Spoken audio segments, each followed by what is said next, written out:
Hey, I'm Dan Aykroyd. You know, nothing says holiday spirit than fierce decorating competition among your neighbors. Here are some tips how to not get shocked and make your house look great. Thanks, Dan. We called in a team of experts to take an average Southern California home and make it the best house on the block.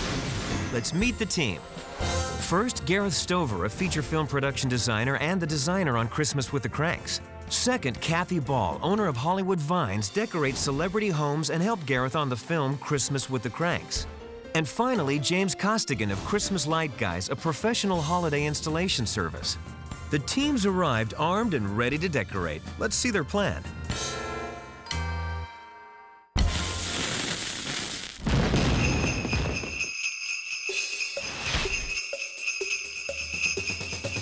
So we talked to the people that own this house, and they wanted their house to be decorated traditionally. When Gareth and I looked at this house, we definitely had to decorate it according to the homeowner's taste.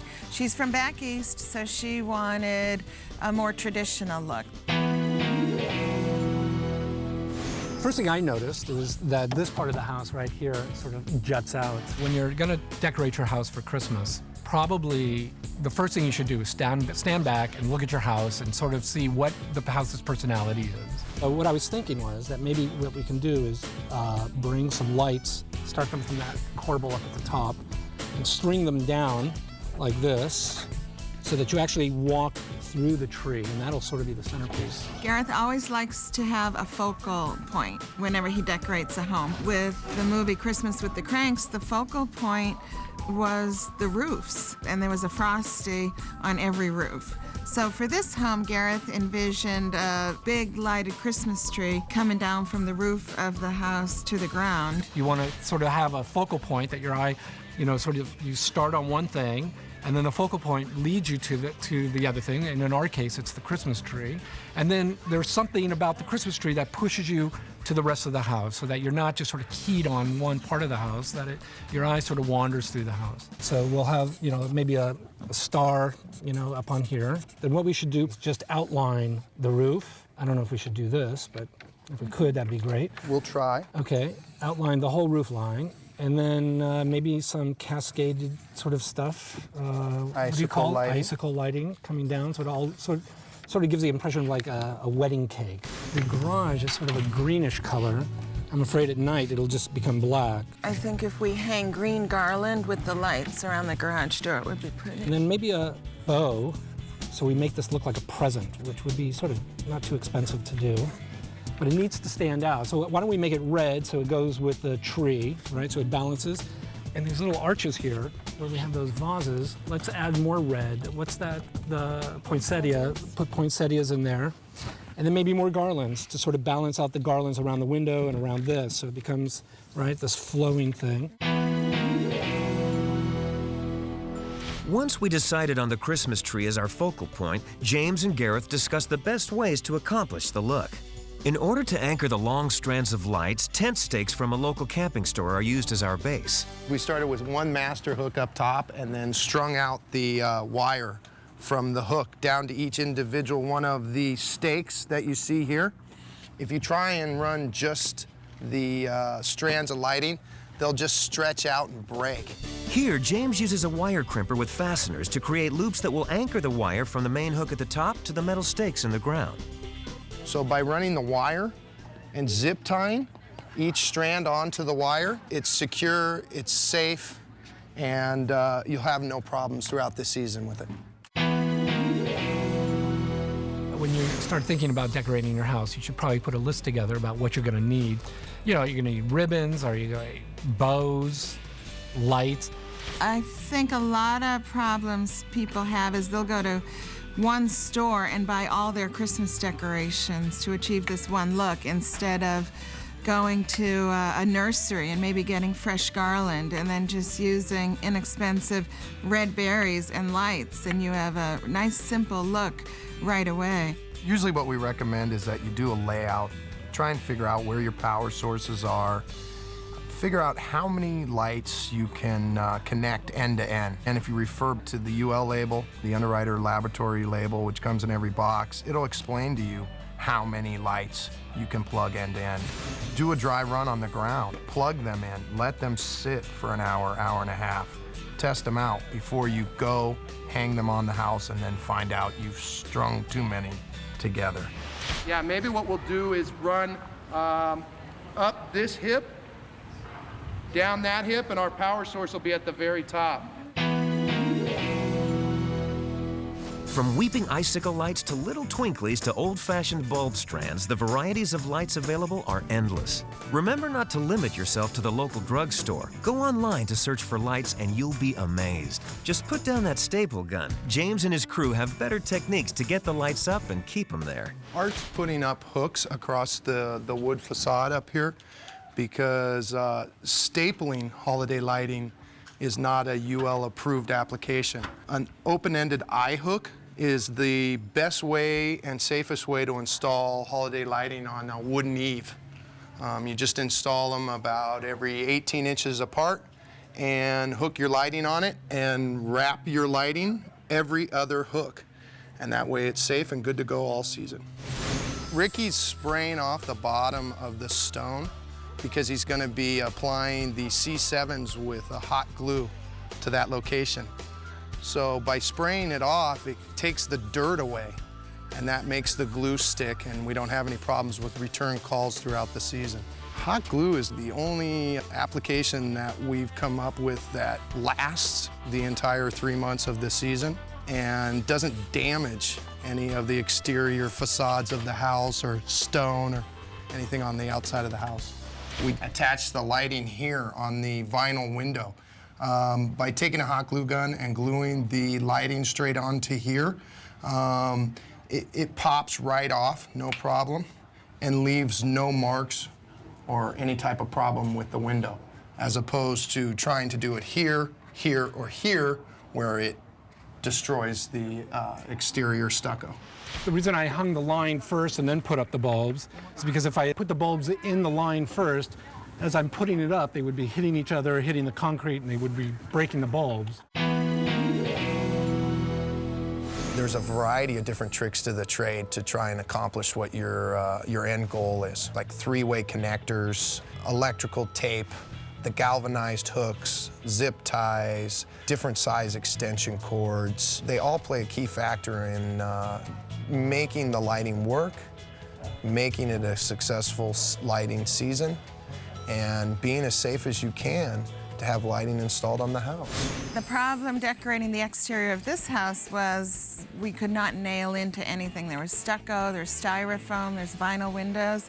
So I just went to my local hardware store and went row to row looking for things that I thought might work. I found some adhesive hooks, and it turns out the adhesive is really strong, so that worked great on the windows to hang the garland. In my toolbox I have pipe cleaners, chenilles, that I'll attach to the hooks.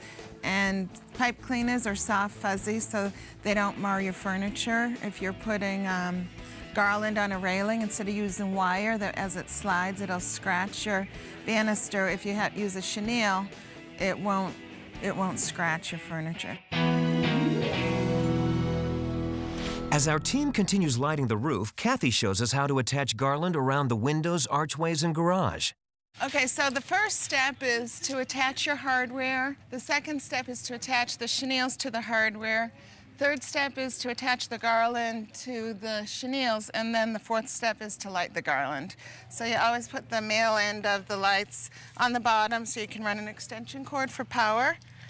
And then you just work your way upward, tuck in the lights in and around the garland, in and out, back and forth, and then that gives you depth and it makes it look really bright.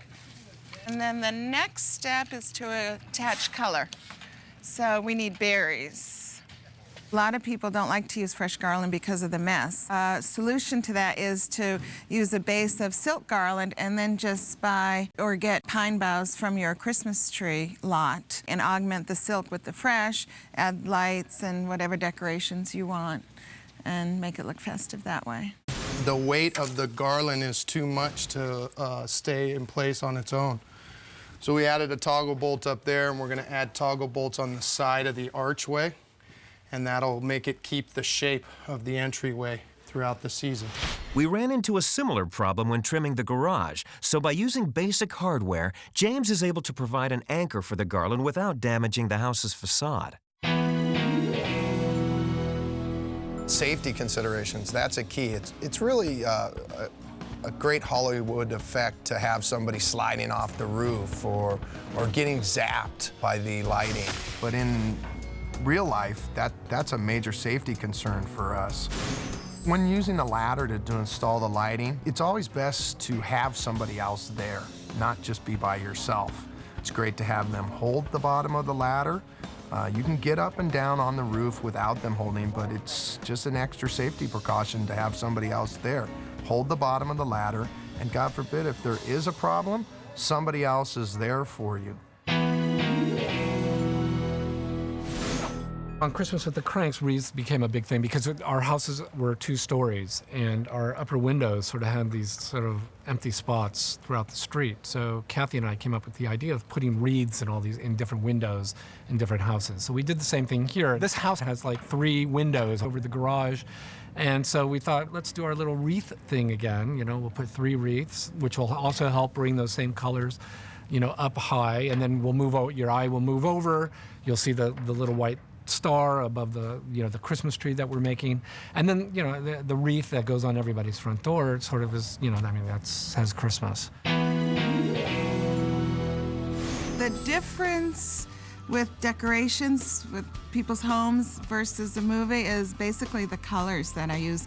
When I'm doing somebody's home, burgundy is really rich and beautiful, but it doesn't pick up on camera. On camera, red and gold are great, and we use those on the movie quite a bit, especially at the Kranks house. You can get inexpensive balls from your drugstore, but the way you combine the colors can give you a real interesting, new, hot look. You can keep the traditional red, but maybe add copper or maybe add chartreuse, and then let the color take you to the next level. The other thing that added color on this house, and also in Christmas with the Kranks, is poinsettias. Poinsettias are a perfect accent for any space and can be found at your local nursery or many supermarkets during the holiday season.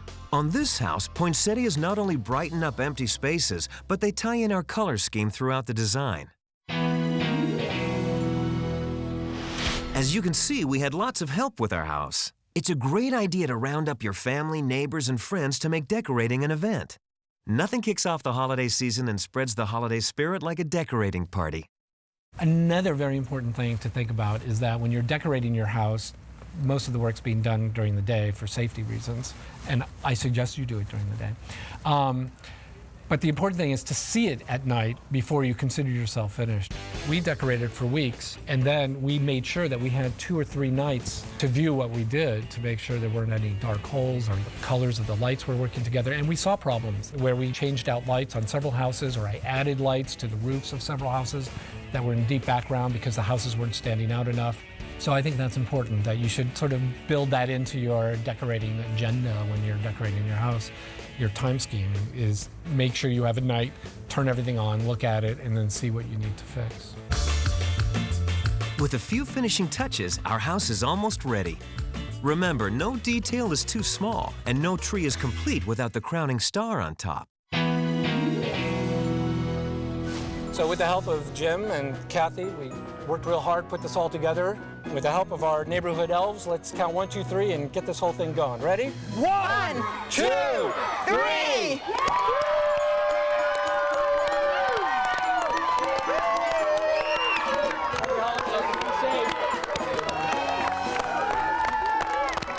And there you have it. With a little help from our experts and a lot of heart, we take our house from this to this. By considering the design and layout of your home and planning ahead, any house can become a picture-perfect holiday wonderland. Remember to be safe, have lots of fun, and above all, have a happy holiday.